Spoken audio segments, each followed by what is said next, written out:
Today, I'm going to tell you a story so powerful. It became a legend whispered across the frontier.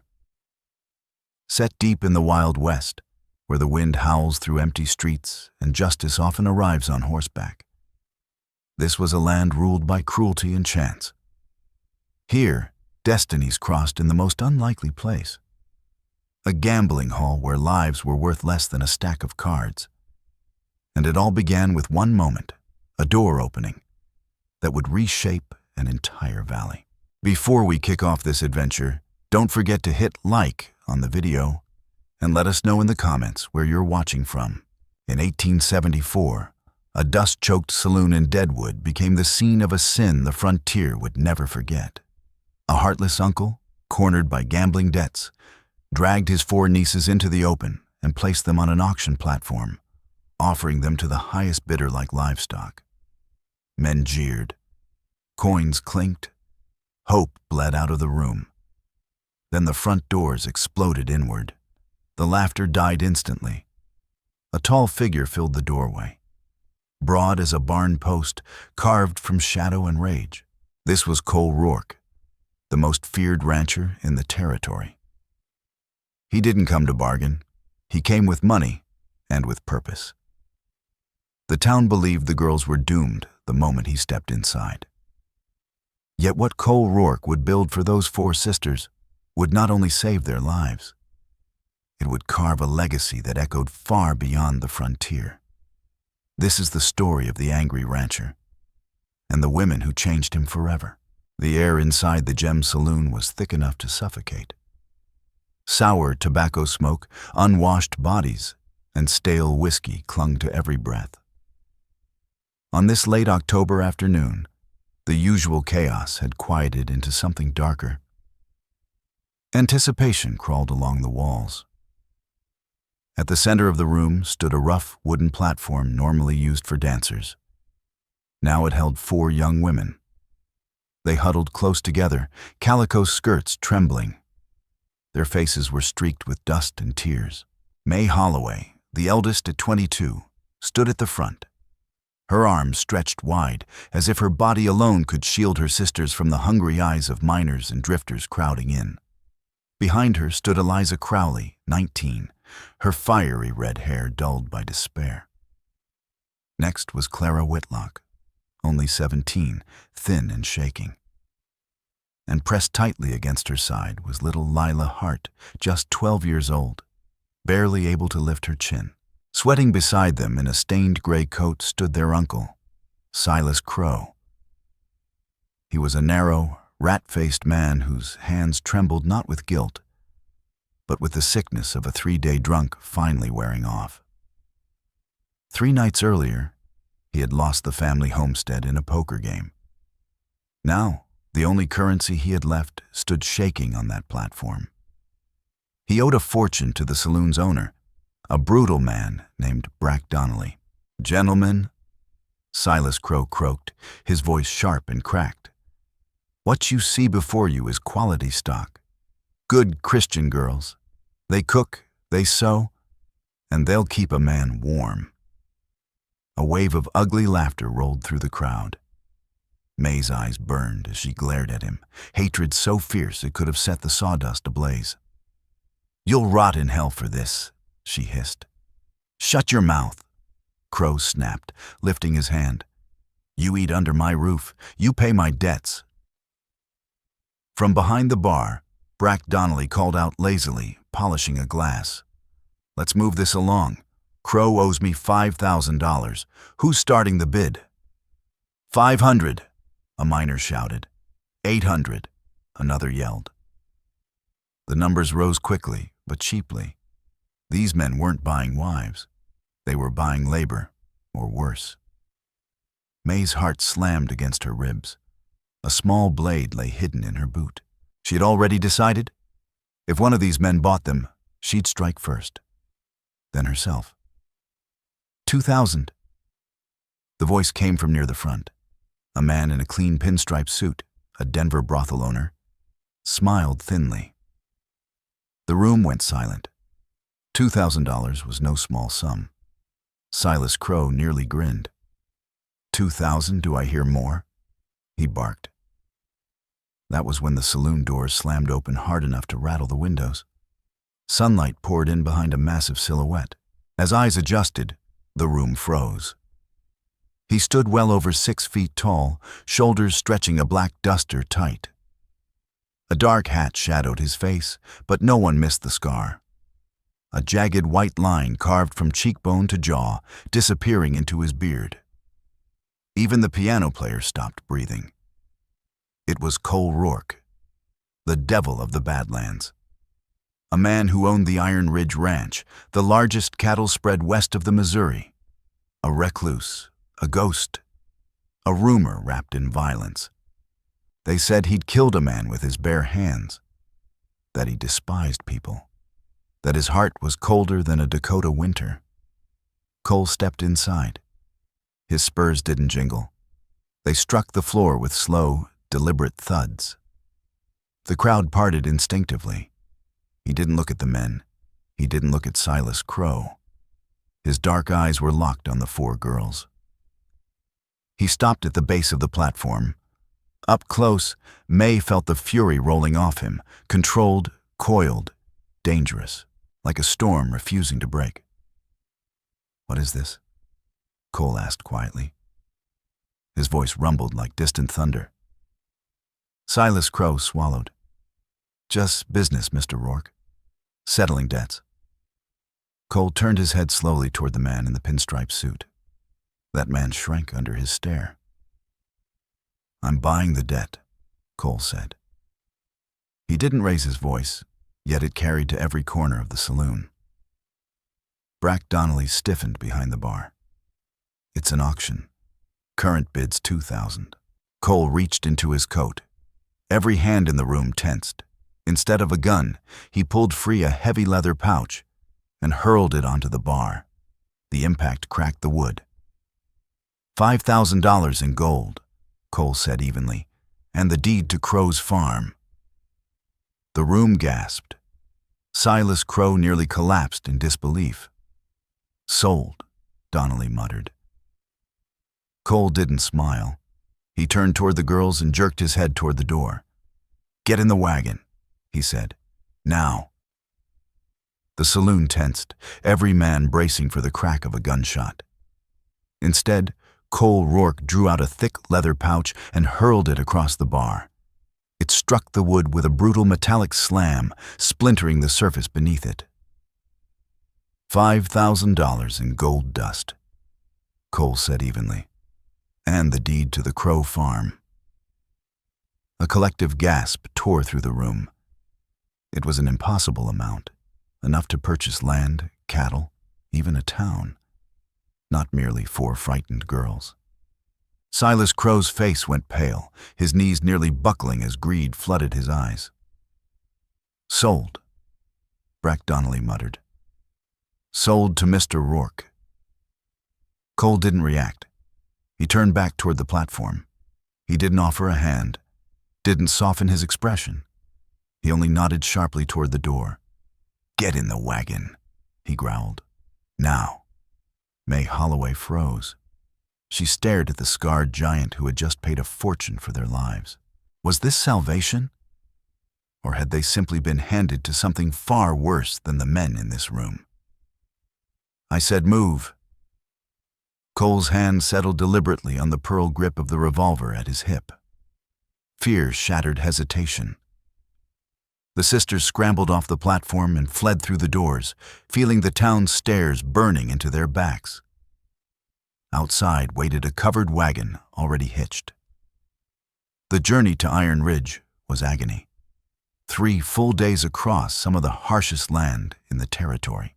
Cole drove the 4 black draft horses hard, his hands tight on the reins, forcing distance between them and Deadwood, as if the town itself were poison. For the first 6 hours, no one spoke. The sisters huddled in the rear of the wagon atop crates of supplies, dust clinging to their hair and clothes. "He's going to kill us," Eliza Crowley whispered, her red hair matted with grime. "I can see it in his eyes. He's angry. Why would he be?" May murmured, pulling Lila Hart closer to her chest. He paid $5,000. Men don't spend that kind of money out of kindness. He wants something. Clara Whitlock whimpered. I've heard stories. They say he's got a mine on his land. Works people till they collapse. Maybe that's us. Slave labor. From the driver's seat, Cole heard every word. He said nothing. His jaw clenched until his teeth ached. Yes, he was angry, but not at them. His rage burned at a world that allowed men like Silas Crow to exist. And at himself, for stepping back into it. You should have stayed on the mountain, he told himself. You don't need 4 lives tied to yours. You need silence. You need distance. Night finally fell. Cole guided the wagon into a narrow canyon sheltered from the wind and dismounted. He worked with cold precision, fire built, bedrolls laid, a pot of beans and salt pork simmering within minutes. He set the food down before the girls. Eat. Then he took his own plate and walked 20 yards away, sitting on a rock with his back turned to them, swallowed by darkness. May watched him closely. He hadn't touched them, hadn't threatened them, had barely looked at them. Summoning what courage she had left, May rose to her feet. She smoothed her dress and approached. Cole stiffened instantly, but didn't turn. Mr. Rourke, she said quietly. Go back to the fire, he muttered. I need to know what you plan to do with us, May said, her voice trembling, yet steady. We aren't cattle. You can't buy us and keep our fate hidden. Cole turned. Firelight carved his scar deep and dark across his face. His eyes looked exhausted, older than the man himself. You think I bought you for pleasure? He asked, disgust heavy in his voice. May didn't step back. I don't know why you bought us. That's why I'm asking. Cole rose slowly, towering over her. I bought you because if I hadn't, that Denver pimp would have had you in a brothel by sunrise. He exhaled sharply. I bought you because your uncle is rot wrapped in skin. Hope sparked in May's chest. So? You're going to let us go? Cole barked a humorless laugh. Let you go to where? He snapped. With no money, no roof, no family. Winter's coming. I turn you loose, you're dead in a week, or selling yourself to survive. He stepped closer, his voice dropping low. You belong to me now, May Holloway. You and your sisters. You'll work my land. You'll earn your keep. And you'll follow my rules. Is that understood? Cold slid down May's spine. And if we refuse? She whispered. Cole turned away, staring into the black horizon. Then you can walk back to Deadwood. He paused, but I wouldn't advise it. The wolves are starving this year. Iron Ridge Ranch was not a home. Iron Ridge rose like a stronghold, built straight into the face of a granite cliff. The main house sprawled wide in stone and thick-hewn timber. High walls circled it on all sides, meant to keep out rustlers and wolves alike. Yet to the sisters, it felt less like protection and more like captivity. When they arrived, no servants greeted them, no voices. Only a one-eyed old dog named Rusty, and a silence so heavy it pressed against the chest. The house itself was spotless and lifeless. No curtains hung at the windows. No rugs softened the floors. No photographs lined the walls. It was the home of a man trying to forget he still belonged to the living. There are 4 bedrooms upstairs, Cole Rourke said as he carried their few belongings inside. Choose one. Stay out of the west wing. That's my side of the house. The kitchen's stocked. Supper's at 6. If you're late, you don't eat. The first month at Iron Ridge followed a merciless rhythm. Cole was relentless. Work began at sunrise and ended only when darkness swallowed the land. May Holloway handled the cooking and cleaning. Eliza Crowley and Clara Whitlock were assigned to the vegetable plots and the endless mending of torn work shirts Cole had piled for years. Even little Lila Hart was given chores, feeding the chickens, gathering eggs at dawn. Cole himself was rarely present. He rode out before first light and returned long after sunset, dust-covered and streaked with blood from branding cattle. At meals, he sat alone at the far end of the long oak table, reading old newspapers in silence, never lifting his eyes toward the 4 frightened women across from him.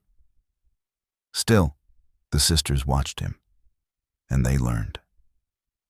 "He's hurting," Clara whispered one night as they stitched by the fire. "He's a monster," Eliza muttered, driving her needle hard through cloth. "He hasn't smiled once." "He treats us like hired help he can't stand," she added. "No," May said quietly. "He treats us like he's scared of us." "Scared?" Eliza scoffed. "That man wrestles bulls." "Not afraid we'll hurt him," May replied. "Afraid he might care." The balance broke in mid-November.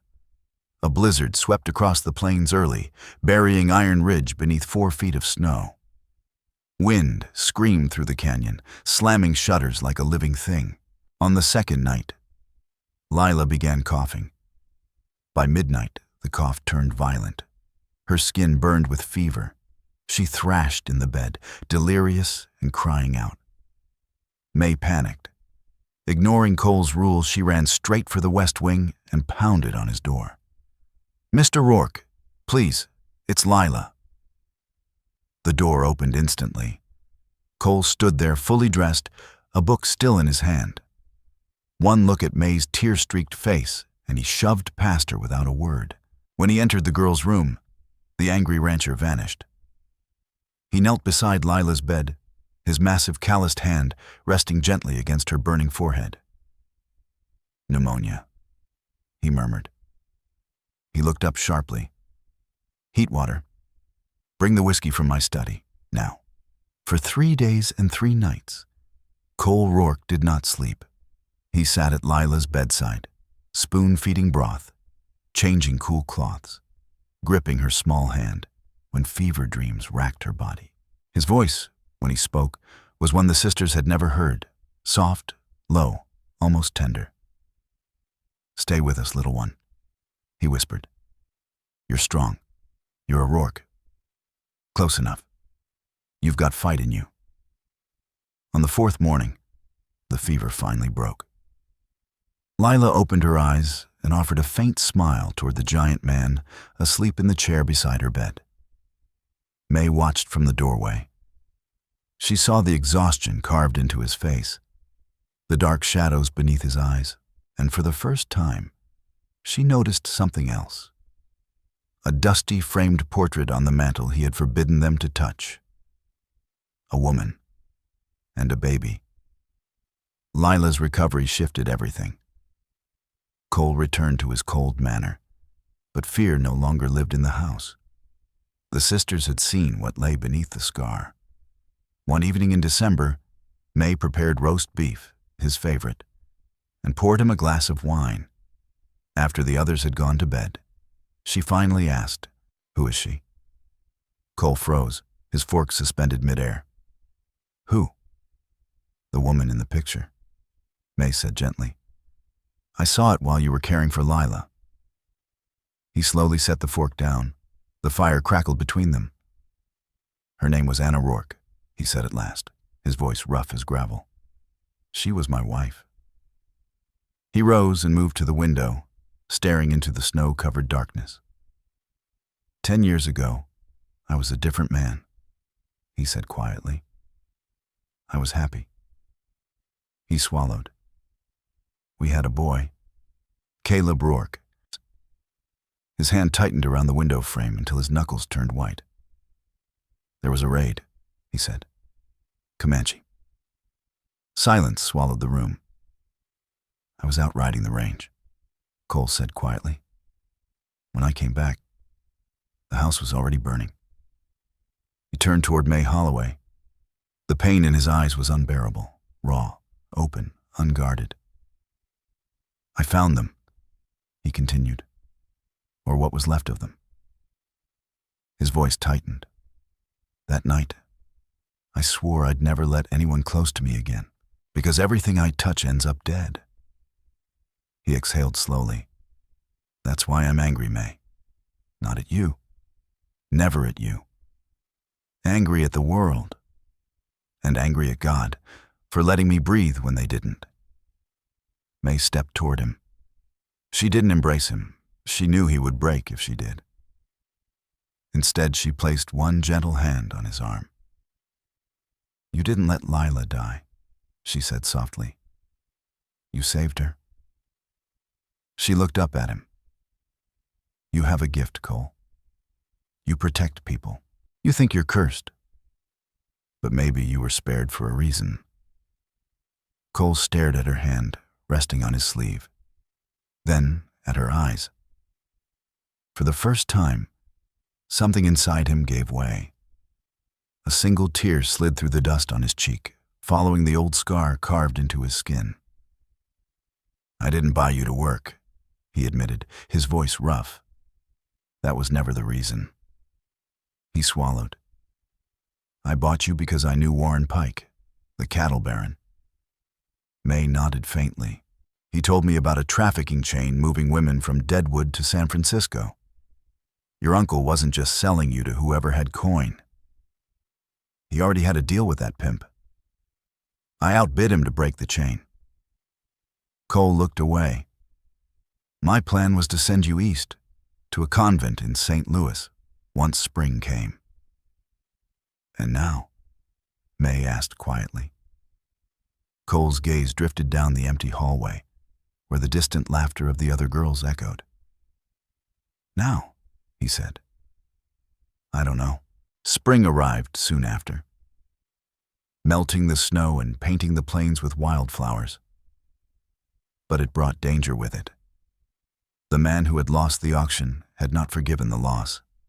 His name was Victor Hale, a brothel owner with a reputation steeped in cruelty. He had lost face in Deadwood. Worse than that, he had lost merchandise. He had already promised the girls to wealthy buyers in San Francisco. One afternoon in April, Rusty began barking violently. Cole was in the barn teaching Eliza Crowley how to saddle a horse when the sound cut sharp through the air. His hand moved instantly toward his gun. He stepped into the courtyard just as 5 riders appeared on the ridge overlooking the ranch. At their head rode Victor Hale, flanked by 4 hired guns with rifles laid casually across their saddles. "I've come to renegotiate," Hale shouted, his voice echoing through the canyon. Cole walked to the center of the yard, his hand hovering near his coat. "Get off my land," he said evenly, "before I bury you on it." "You've got property that belongs to me," Hale sneered. "I'll pay double what you paid, $10,000. A fine profit for a winter's keep." "They aren't property," Cole replied calmly, deadly calm. "They're family." The word hung in the air. Family. From the window, May clutched a shotgun, her chest swelling with something fierce and unbreakable. Hale spat. "Have it your way." He raised his hand. Gunfire exploded. Cole drew and fired in a single fluid motion. One of Hale's men pitched backward from his saddle. The others answered with rifle fire, bullets chipping stone from the house walls. "Get inside," Cole roared, shoving Eliza toward the door as he dove behind a water trough. The siege dragged on for hours. Hale's men pinned Cole from the front, while 2 riders slipped around the back wall. They thought themselves unseen. They were wrong. As the first man dropped into the garden, Clara Whitlock met him with a cast-iron skillet swung with every ounce of terror and fury she had. The blow crushed him sideways. As he stumbled, Eliza burst from the shed, holding Cole's spare Winchester. She didn't hesitate. The rifle cracked. The second man screamed and fell, clutching his leg. "Get out of our house," Eliza screamed. Hearing the chaos behind him, Cole realized something vital. He wasn't fighting alone.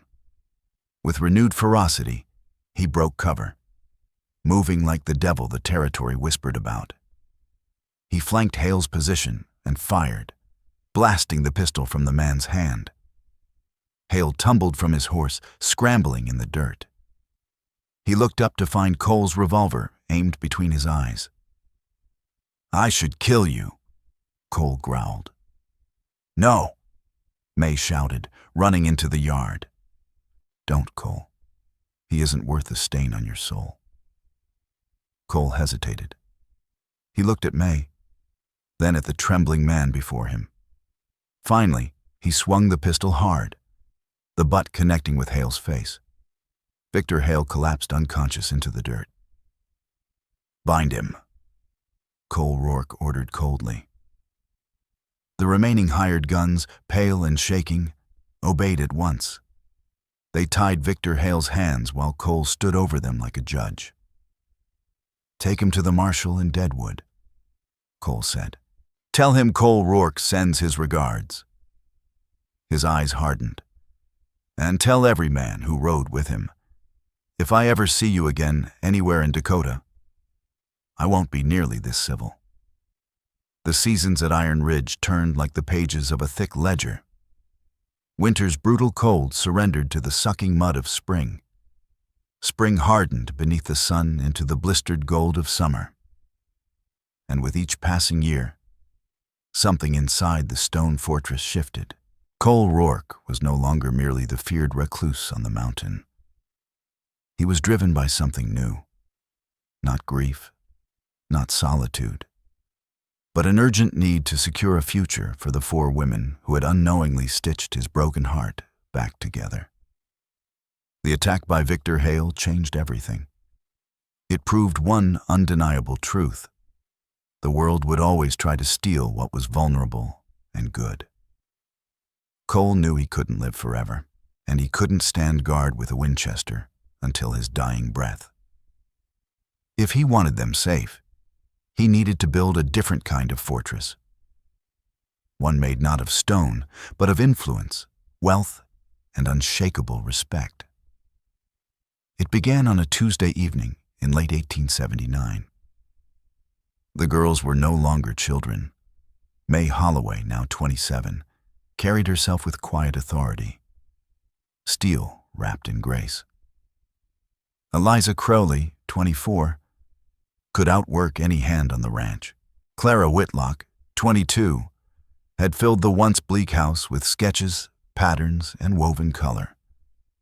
And Lila Hart, 17 now, devoured every book Cole could order from back east. That night, Cole cleared the dinner table. He didn't tell them to leave. He asked them to stay. From beneath the sideboard, he unrolled a massive parchment map, thick with ink, creased with possibility, until it covered the entire oak table. "Look," he said quietly. The sisters leaned forward. It was a map of the valley below Iron Ridge, 10,000 acres of open grazing land fed by the Whitewater Creek. "People think I'm just a cattleman," Cole said, tracing the river with a scarred finger. "They think I struck gold and hate folks."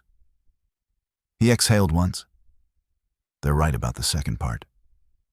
But gold," he lifted his eyes to meet theirs, "gold is worthless if it stays locked in a safe. I'm selling the southern herd." May's brow tightened. "Cole, that's 5,000 head. That's half the ranch. That's the heart of it," she said. He nodded. "Exactly." She stared at him. "Why?" "To build a town." The words landed heavy and final. Not a boom town, not another Deadwood soaked in whiskey and cards. A sanctuary. A place where no one will ever sell you, or anyone like you, again.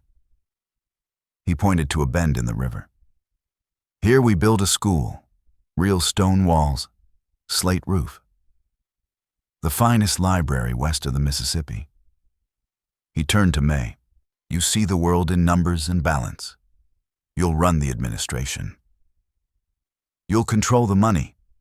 No one steals if your eyes are on the books. Then he faced Eliza.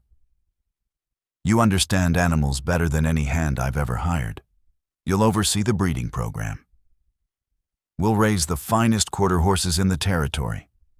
Men will ride from Texas just to buy one.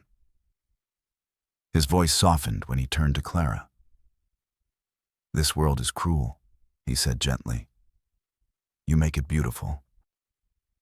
You'll design the town, the buildings, the gardens. You'll build a textile guild. We'll hire widows, abandoned women, and pay them wages that make them answer to no man. Finally, he looked at Lila. And you, he said quietly. You're the sharpest mind among us. You'll be the first student. And, God willing, the first doctor. Lila whispered, barely breathing. A town. What will we call it? Cole stared into the fire, his jaw tightening. We call it Anna's Hope. The next 5 years passed in a storm of building and resistance. When Cole Rourke set his will on a project, he became a force of nature. He didn't merely hire builders, he frightened them into perfection. If that wall isn't plumb, he told a mason from St. Louis, tapping the handle of his revolver, you'll tear it down and rebuild it with your own coin. The town rose from prairie grass like a miracle. But construction was the easy part. The harder battle was keeping the world from claiming ownership. As the sisters grew in influence and wealth, suitors began to appear, men riding the narrow switchback trail to Iron Ridge like vultures circling a prize. The first was a lawyer from Cheyenne. Slick hair, polished boots, rehearsed charm. He sat stiffly in the parlor, teacup trembling in his hand. Across from him, Cole Rourke slowly sharpened a Bowie knife, the steel rasping in steady rhythm. I have excellent prospects, Mr. Rourke, the lawyer stammered. The blade scraped again, slow, deliberate. Is that so? Cole Rourke rumbled, testing the knife's edge with his thumb. A bead of blood welled up. He didn't bother wiping it away. May Holloway is a queen, he said calmly. She runs an empire. His eyes lifted to the trembling man across from him. What do you run, son, besides your mouth? The lawyer left before finishing his tea, but the real storm arrived with Eliza Crowley. Fiery, stubborn Eliza had fallen hard for a man named Eli Boone. Eli wasn't wealthy. He wasn't educated. He trained horses on a neighboring ranch, a quiet man with kind eyes and hands gentle with nervous colts. Cole forbade the match instantly. He's a hired hand, Cole snapped. He can't protect you. I don't need protecting, Eliza shouted, her voice echoing through the house. I need a partner. She pointed at him, trembling with fury. You of all people should understand that. One evening, Eli rode straight up the main trail. He didn't sneak. He didn't hide. He dismounted directly on the front porch where Cole sat sharpening tack. Cole rose slowly, unfolding to his full, intimidating height. Get off my land, Boone, he growled. Eli slid from the saddle. His knees shook so badly he nearly stumbled. But he removed his hat and lifted his eyes to the devil of the Badlands. No, sir, Eli said, his voice cracking before he steadied it. I'm not here to steal your cattle. And I'm not here to steal your daughter. I'm here to ask permission. He swallowed. But I need you to know something, Mr. Rourke. I love her. And I'm more afraid of losing her than I am of you. He exhaled shakily. And I am very scared of you. Cole stared at him. The silence stretched so long it became painful. His hand twitched once near his gun belt, then lifted to scratch his beard. "You're shaking, son," Cole said. "Yes, sir," Eli replied honestly. "I think I might throw up." A short, rusty laugh escaped Cole's chest. "A man who stands his ground while his knees are knocking," he said, "is a brave man." His gaze hardened. "You ever treat her wrong, Boone, they'll never find your body." "I understand, sir." Cole nodded toward the barn. "Go on. She's in there." By 1885, Anna's Hope had become a jewel of the Dakota Territory. The academy overflowed with students, daughters of Eastern families sent for clean air, alongside miners' girls studying on full scholarships managed by May Holloway. Then came the summer of 1885. The sky turned white and empty, and it did not rain. The great drought struck like a biblical curse. For 3 months, not a single drop fell. Creeks shrank to muddy threads. Grass faded to gray ash. Across the Midwest, cattle collapsed where they stood, ribs jutting through hides like broken barrel staves. Iron Ridge remained secure. Cole had prepared his entire life for disaster. Grain filled the barns, water tanks stood brimming. But beyond the valley, people were starving. First came a few families at the gates of Anna's Hope, begging for water. Then dozens, then hundreds. The old instinct rose in Cole: protect your own. He ordered the gates shut. "We have enough for us," he told May inside the study. "If we open the stores, they'll strip us bare in a week." "Then we die too," he said quietly. "It's simple math." "It isn't math," May snapped. She slammed her hand on the desk, papers scattering. The first time she had ever raised her voice at him. "It's murder." "Look out the window, Cole." He did. Below the ridge sprawled a desperate camp. Torn tents, crying children, men hollowed by hunger. "I saved you," Cole said softly. "My duty is to keep saving you, not them." "You didn't save us so we could become monsters," May replied, her voice shaking. "You once said you were angry at the world for taking your family." She pointed toward the camp. "Those are families, and the world is taking them." Her eyes burned into him. "So tell me, are you going to be the world? Or are you going to be the man who kicked down the doors of the Gem Saloon?" Cole stared at the camp, his gaze locked onto a woman sitting on a wagon tongue, cradling a baby too weak to cry. The image struck him like a hammer. It was the same image that haunted his nightmares. Anna holding Caleb. Cole turned from the window.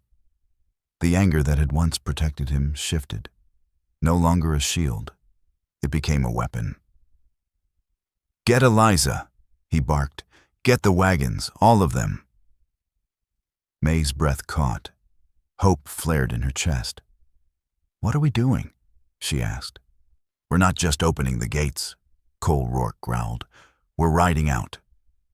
What followed became legend. They would later call it the Ghost Train. Cole Rourke, May Holloway, and a crew of 20 ranch hands loaded 12 massive freight wagons with flour, dried beef, beans, and water barrels. They didn't stop at feeding the desperate camp at Anna's Hope. They pushed outward. For 3 relentless weeks, the wagons rolled across the territory. They reached isolated homesteads where families boiled strips of leather just to trick their stomachs into believing they'd eaten. They rode to reservations where government rations had never arrived. Cole drove the lead wagon himself. He was 60 years old. His joints burned. The heat crushed down like a living weight. Still, he never slowed. Near the Nebraska border, they found a sod house barely standing. Inside, a family huddled in darkness, waiting to die. The father staggered out with a shotgun he was too weak to lift. "We got nothing worth stealing." the man rasped. Cole climbed down from the wagon. He looked enormous, coated in flour dust and road grit. He walked past the gun, gently pressed the barrel downward, and lifted a 50-pound sack of flour onto the porch. Not stealing, Cole muttered. Sharing, courtesy of Anna's hope. The man collapsed to his knees, sobbing. Cole tipped his hat, uncomfortable with gratitude, and returned to the wagon. When they finally came back to Iron Ridge, every wagon stood empty. But Cole Rourke's heart was fuller than it had ever been. That night, the four sisters sat with him on the porch. The heat had finally broken.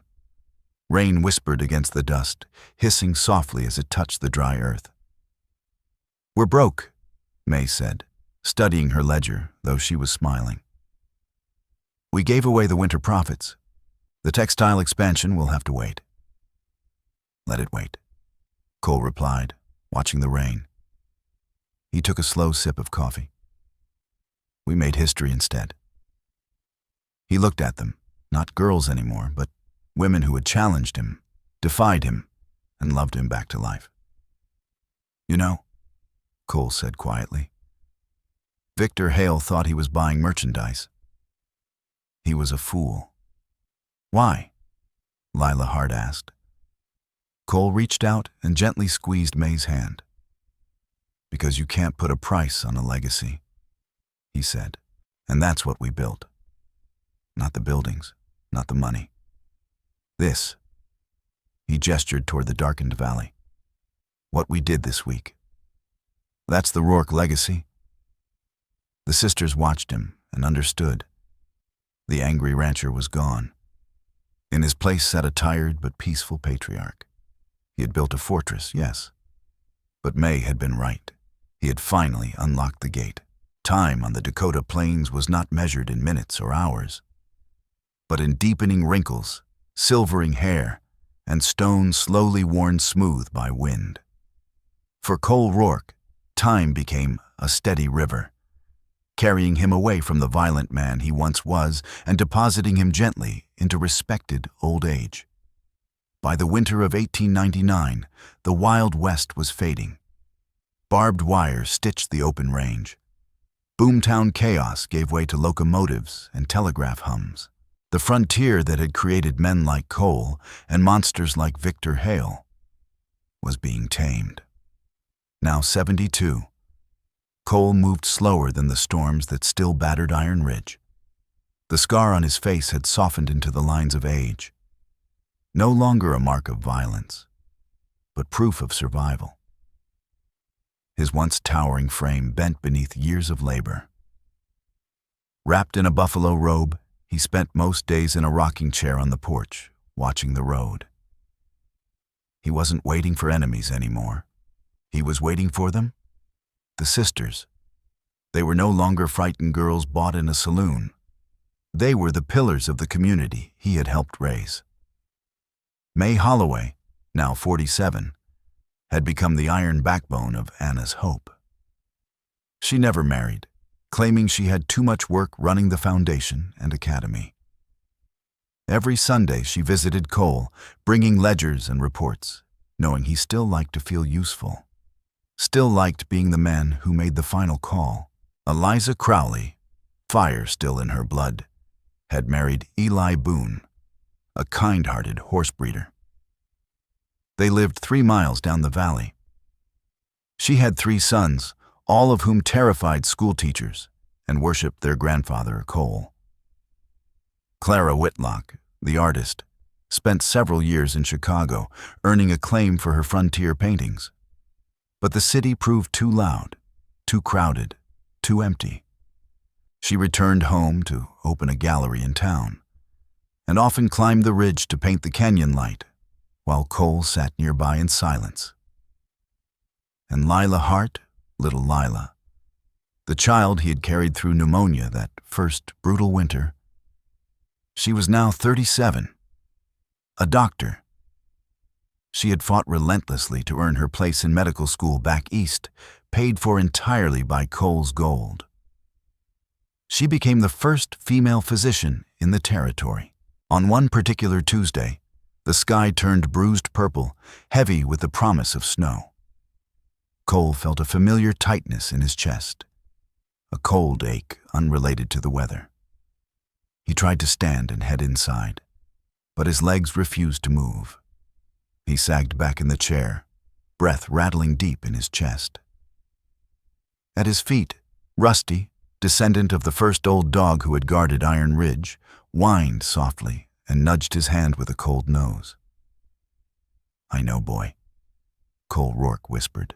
His voice came out thin and dry. I think the ride's about done." It was May Holloway who found him an hour later. She had climbed the ridge early, planning to speak with him about the library expansion. When she saw him slumped in the chair, skin pale and damp, she didn't scream. May Holloway did not scream. She acted. Her voice snapped across the yard with the same authority Cole once carried in his prime. Ranch hands came running. Together, they lifted him gently and carried him upstairs, to the room he had slept in for 25 years. The room with the portrait of Anna Rourke and baby Caleb. Within hours, the word spread. Telegraph lines buzzed from Anna's Hope to neighboring towns. The old lion was down. Lila Hart arrived at a gallop, medical bag strapped tight to her saddle. She abandoned her buggy halfway up the ridge and ran the rest of the way. She burst into the room, cheeks flushed from the cold, gloves torn off as she knelt beside him. Cole's eyes fluttered open as she pressed the stethoscope to his chest. He saw it immediately, the fear she tried to hide, the tightening of her jaw. "Don't fuss, Lila," he rasped weakly. "I'm the doctor." "You are the patient," she said, though her voice trembled. "And patients follow orders." "That was my rule," he murmured, with the faintest hint of a smile. "And I'm enforcing it," she replied. She looked up at May and Eliza Crowley, standing silent at the foot of the bed. Clara Whitlock wept quietly near the window. Lila shook her head once. His heart was simply tired. There was no medicine for decades of labor, grief, and unspoken pain. The vigil began.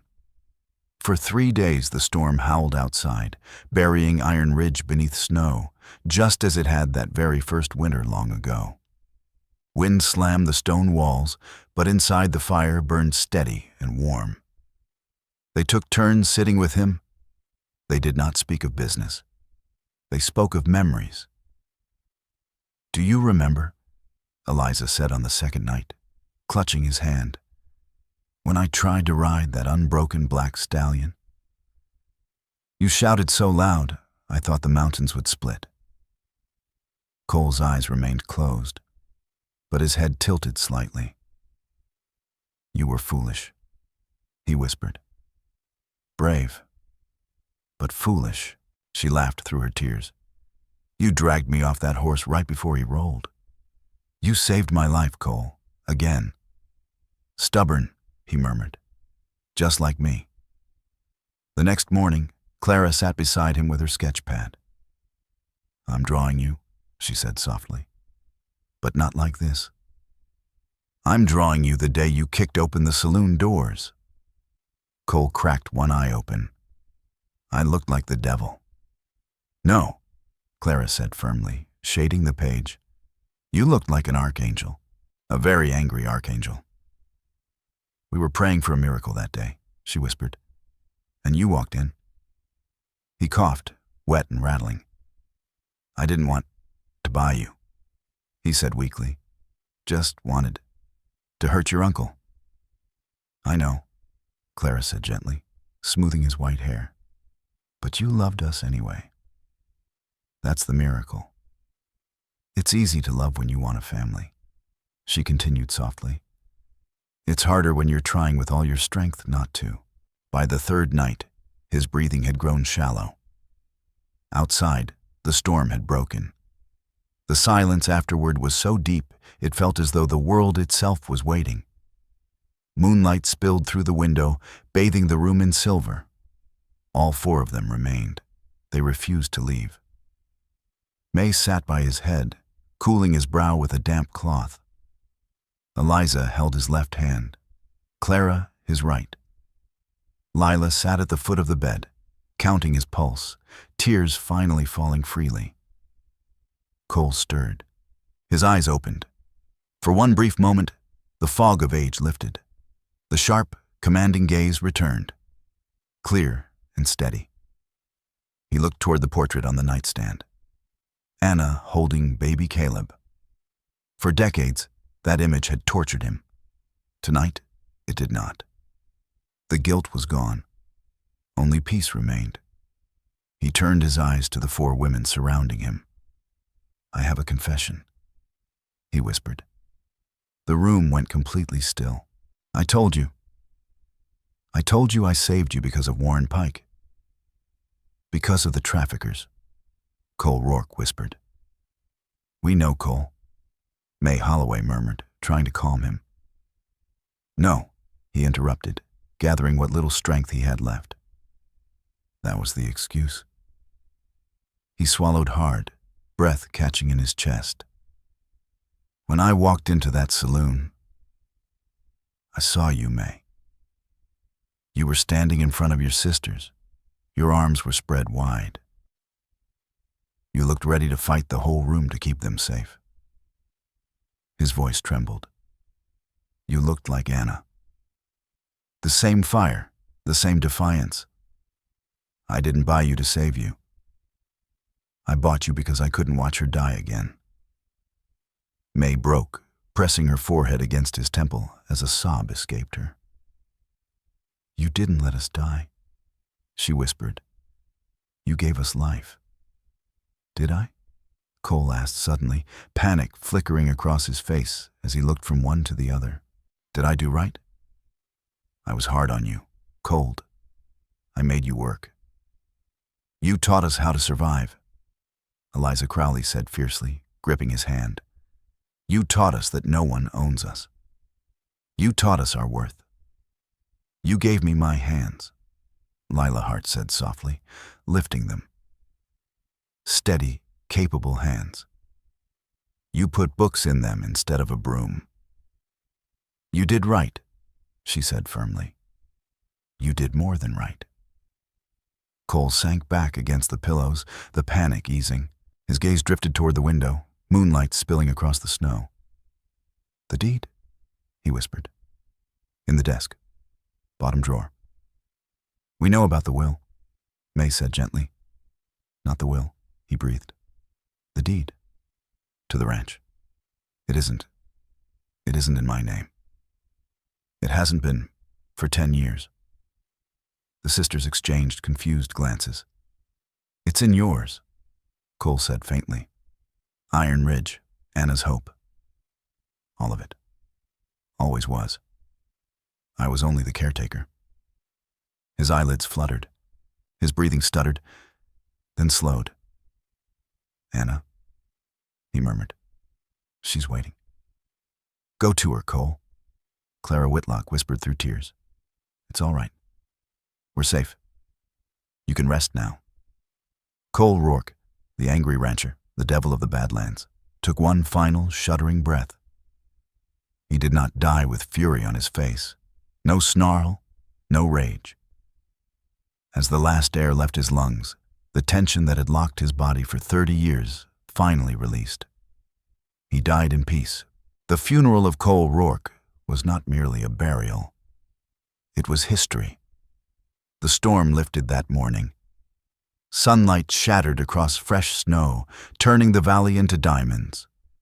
They laid him to rest on the highest point of the ridge, beside the 2 empty graves he had kept for Anna and Caleb all those years.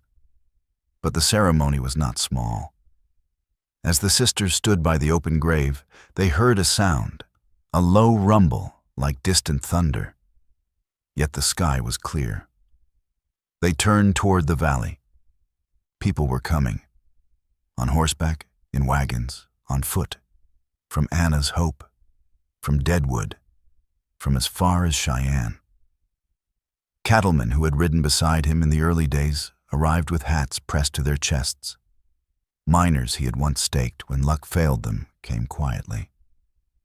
But most of all, women, hundreds of them, graduates of the academy, workers from the textile mills Clara had built, mothers who had fed their children with flour from Cole's relief wagons.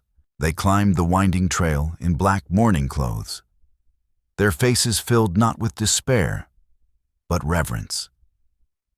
At the head of the procession walked Warren Pike. The legendary cattleman was old now, leaning heavily on a cane, yet he insisted on making the climb. He stopped beside May and looked down at the plain pine coffin. He never believed he was a good man, Warren said, his voice carrying on the wind. He thought himself broken beyond repair. He once told me his heart was a graveyard. Warren turned toward the thousands gathered across the hillside, living proof of the life Cole had lived. He was wrong, Warren said, wiping a tear from his weathered cheek. His heart wasn't a graveyard. It was a garden. And look at the harvest it brought. May stepped forward to the edge of the grave. She held a handful of Iron Ridge soil, dark, rich, alive. "Goodbye, Papa," she whispered. It was the first time she had ever spoken the word. She released the earth. It struck the wood with a hollow thud, and the years rolled on. The 20th century arrived with automobiles and distant wars. The frontier slipped quietly into legend, then into books and motion pictures. The Wild West became a memory. But in one corner of the Dakotas, a single name never faded: Rourke. Iron Ridge Ranch was never sold. It remained family ground, generation after generation. May Holloway governed it until her passing at 85, strong to the very end. In her will, she left the ranch to the sons of Eliza Crowley, with one unbreakable condition: the main house must never be altered. The west wing would remain untouched. The portrait of Anna Rourke and baby Caleb still hangs there, but beside it rests another painting. It is the one Clara Whitlock created during Cole's final days. Not of an old man in a chair, but of a towering figure standing in the doorway of a saloon, bathed in golden light, one hand resting on the grip of his gun, 4 frightened girls sheltered behind him. Not as he died, but as he lived in their memory. Lila Hart practiced medicine until her hands could no longer hold a scalpel. She delivered 3 generations of children in Anna's hope. Each time she placed a newborn into a mother's arms, she would say softly, "This child is a gift. Protect it. Fight for it, like a Rourke." In the town square of what is now a thriving modern city, a statue stands. Bronze, unmoving.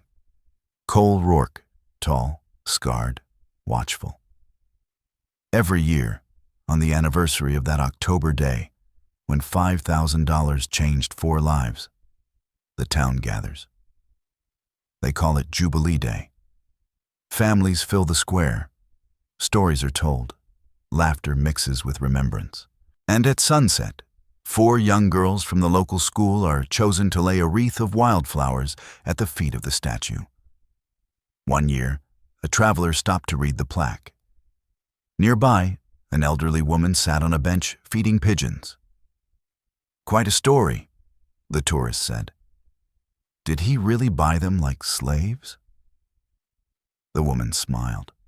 Her eyes were sharp, intelligent, and strangely familiar. She was Eliza Crowley's great-granddaughter. "He didn't buy them," she corrected gently. "He bought their debt." Then she looked up at the statue. "But he earned their souls." "You see, young man, Cole Rourke didn't just build a ranch. He proved that blood doesn't make a family. Love does." She watched the bronze face catching the evening light. "And sometimes," she added quietly, "love looks like a man kicking down a door and refusing to leave you behind." Cole Rourke believed he was buying labor. Instead, he built a legacy that outlived the Wild West itself. A legacy of choice, of courage, of family forged not by blood, but by devotion. Finally, let me send my deep thanks to you. Thank you for listening and for allowing this story to speak to your heart. The Wild West still holds countless truths. Some painful, some tender, all worth remembering.